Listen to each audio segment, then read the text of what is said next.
Cruise news time. Well, we've got sad news coming out of Sint Maarten today about an injured cruise passenger. Princess Cruise Lines, they've made their Coronation plans.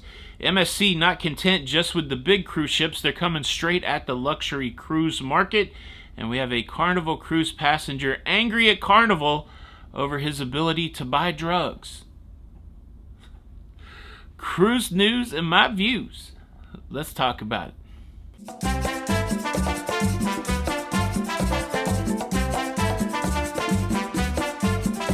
Hey, what's up, everybody? Welcome to Lido, Loca. I am your host, Tony, here to talk you through everything going on in cruising. And, well, it's April the 14th, 2023. And, well, this has been my view for the last 7 days. 7 days into my transatlantic crossing, or at least 7 sea days into my transatlantic crossing. I only got one more to go. Sea day today, sea day tomorrow. Look how close we are to land. We're making our way to Plymouth in the United Kingdom. And yeah, I'm looking forward to doing some exploration of Plymouth, Dover, and then to Rotterdam. Got excursions in all those ports. Can be really busy days, but looking forward to it.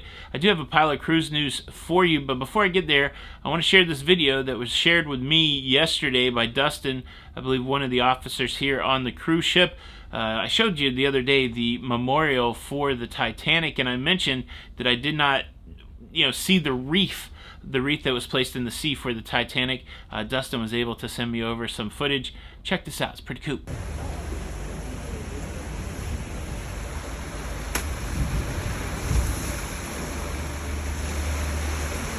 Again, that Titanic Remembrance Memorial at sea is one of the coolest things I've ever seen on a cruise ship. Make sure you check that video out if you have not seen it. Cruise news story number 1, a sad story coming from Sint Maarten in the Caribbean. We have a cruise passenger who was injured trying to board a water taxi. Now, apparently there is a video circulating on social media that actually has, video evidence of what I'm about to tell you. I've not seen it. It doesn't really sound like something that I want to see. But the way it worked out is there was a gentleman who wanted to board a water taxi, and instead of boarding the water taxi from the pier, he jumped off the pier into the water, swam up behind the water taxi, and then in an attempt to board the running water taxi, his foot got caught in the propeller and he lost part of his leg. Look, I think it would probably be easy to pile on right now to this guy, saying, well, of course he got injured because he was doing something that was inappropriate. But instead of that, let this just be a teachable moment for all of us. Do the appropriate thing when it comes to embarking, disembarking vehicles. It's sad. And gruesome. Hopefully this guy recovers as well as possible. Cruise news story number 2. I talked to Emma Cruises yesterday. You may have seen that video, and one of the conversations we had is whether or not Emma was all that concerned about the Coronation, which she wasn't. But Princess Cruise Line knows that there will be some cruise passengers that are interested in the coronation of King Charles III, as he ascends to the throne. And so they're doing special coronation events on 2 of their cruise ships. Passengers on the Sky Princess and the Regal Princess will have access to view all of the coronation events. They'll be playing it on the big screen out there by the pool. And then there's going to be a special guest speaker, Grant Harold, former butler to the king. He will be on the Regal Princess on May 3rd and May 5th, and on the Sky Princess between May the 6th and May the 13th. They will also have special royal tea with special royal treats, fish and chips, the whole 9 yards. Now, these are cruises out of Southampton. These will be readily available to citizens there. And so, yeah, this is kind of cool that the cruise lines are recognizing the coronation. Are you very close to me right now in the UK? Is this something that is interesting to you? Are you interested in the coronation? Leave a comment below. Cruise news story number 3. Hello, luxury cruising. You better watch out because MSC Cruise Line is coming for your face. That's right, MSC, in addition to its regular ocean cruise vessels, the MSC cruise vessels, they have developed a new luxury brand called the Journeys Explorer. Tony from the edit here, I think I keep calling this brand the wrong brand. I think it is officially the Explorer Journeys. That's the name of the brand from MSC, Explorer Journeys. But all the cruise ships are called Explorer. So I don't know what the point of the journeys is. I guess just to let us know that these ships will be going on journeys. Someday love will find you. Not that kind of journey, Tony. But yeah, sorry for saying it wrong. But just so you know, that's the correction. And they've had a big milestone in the shipbuilding process of their very first cruise ship, Explorer 1.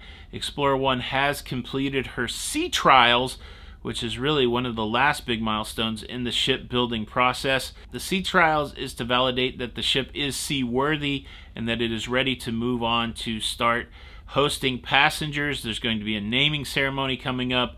Journeys Explorer will be a thing in the world starting in July. And this isn't really that small of a cruise ship. It has 14 decks.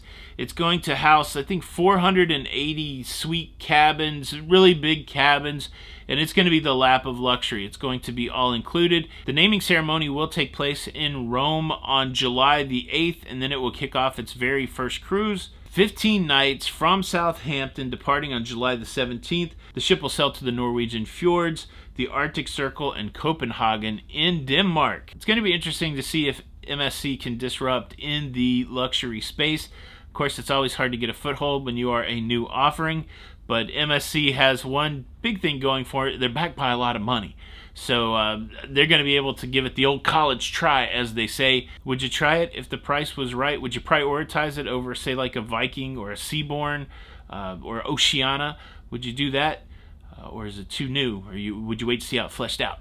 Leave a comment below. Now, I do have a couple Carnival cruise news stories for you. One of them, of course, is about the man who is upset with Carnival when it comes to buying drugs. But before I get there, let me quickly invite you to subscribe. If you like staying up to date with everything going on in cruising, please consider subscribing with the notification bell on. That way you don't miss out on any of the cruise news. Thank you in advance. All right, here we go. Carnival cruise news story number 1. We have 3 ships that are repositioning across the globe to do some pretty interesting things. The Carnival Luminosa has just completed its first season in Australia, but the Australian season is done for the Luminosa. It now has to reposition up to Seattle so that it can start doing some Alaska sailings. And well, it's going to take its time to get there because it's going to stop at some pretty amazing spots. Luminosa leaving on a 23-day trans-Pacific sailing, and it will visit destinations along the way: New Caledonia, Fiji, crossing the international date line, visiting Tahiti and Hawaii. Tahiti and Hawaii, before eventually making it to Seattle on May the 4th on Star Wars Day, and then it will commence with its Alaska season. This will be the first time that the Luminosa is in U.S. waters, and be the first time that they will have an Alaska sailing. It will be interesting to see how people warm up to that ship as it goes to cold Alaska. Now, the Carnival Luminosa, not the only Carnival ship making its way to Seattle. There is another that will actually arrive in Seattle 2 days prior on May the 2nd. We're talking about the Carnival Spirit.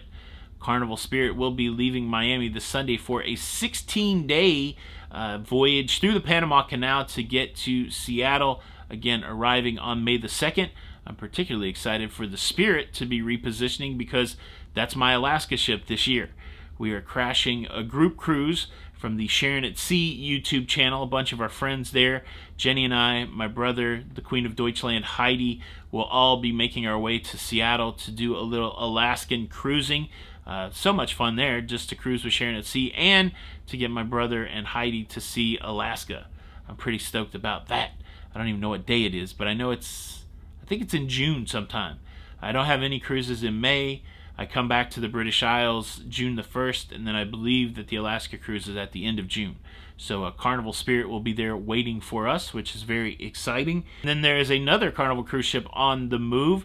We have some of the Loca fam right now on the Carnival Pride, which left Tampa, Florida just the other day, making its way over to Europe, making its way to Barcelona on its transatlantic repositioning cruise.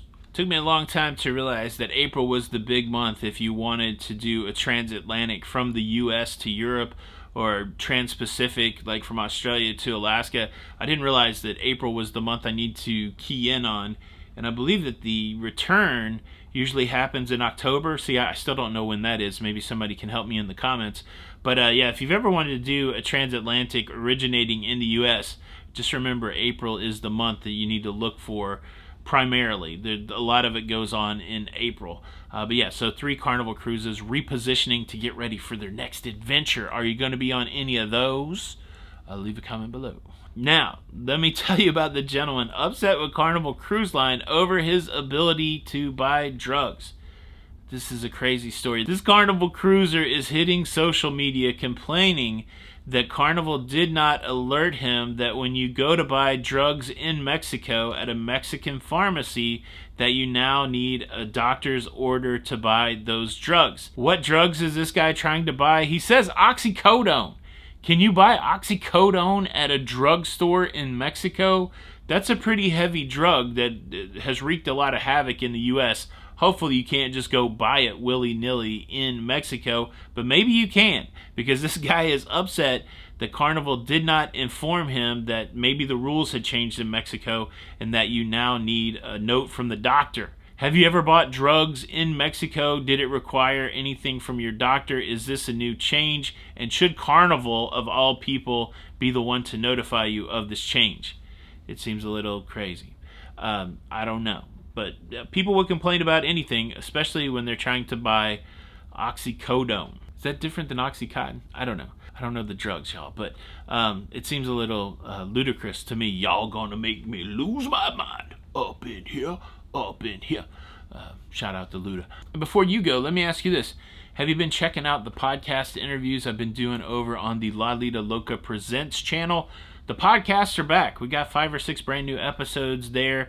You can get podcasts in audio form through wherever you get podcasts, like Apple Podcast or Spotify, iHeartRadio, or you can go watch a video of it on the other channel, the Lido Loca Presents. Are you watching them? Are you digging them? I just did one with Emma Cruises. Make sure you check that out. Thank you for watching this show. You can show your support by hitting the like button. This is Tony for Lido Loca. Until the next time, we'll see you on the Lido. Bye.